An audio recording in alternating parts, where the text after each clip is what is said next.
And a very good morning to you, and welcome once again to the program. It's a beautiful morning. It's overcast. We've had lots of rain. The grass, as you can see, is green. The dams behind me are full, and the cattle are just looking great.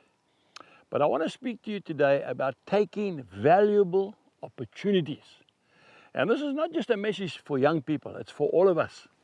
We need to take opportunities. Now, if you look at Job chapter 28 and verse 28, it's one of my favorite scriptures. Okay, and Job 28:28 says, "The fear of God, that is wisdom, and to depart from evil, that is understanding." We really need to take the opportunity to listen to people who have got experience.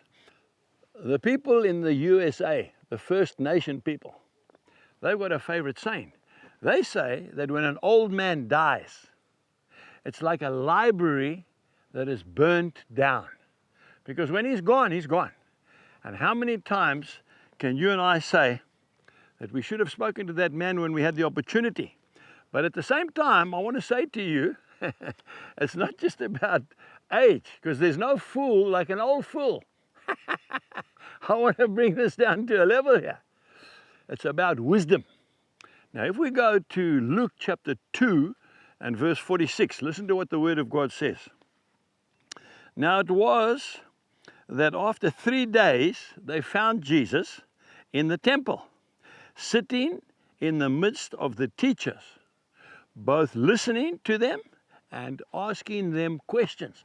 Jesus was a mere 12 years old, and he was confounding the scribes, the Pharisees, the men of learning, the men who knew the first 5 books of the Bible off by heart. And this 12-year-old boy, a carpenter's son from Nazareth, was sitting there, and they were absolutely amazed. So wisdom doesn't necessarily come from age, although it's a big advantage if you've walked the road before.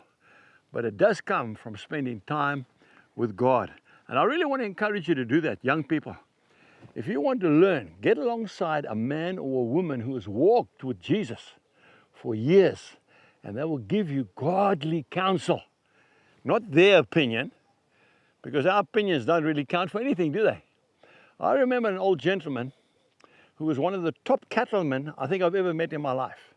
When he was a young man, he was in Kenya, north of us, and he was the farmer of the year as a young man. And he came down here, and we used to show cattle together. And it used to be so exciting. We'd all go there with our families, and we'd get a judge, a proper judge, maybe come from another city, and he would judge the cattle. And this old gentleman always used to go home with silver every year. And yet when he became old and he retired, and he lived in he left his farm, sold his farm, he lived in a little cottage in town.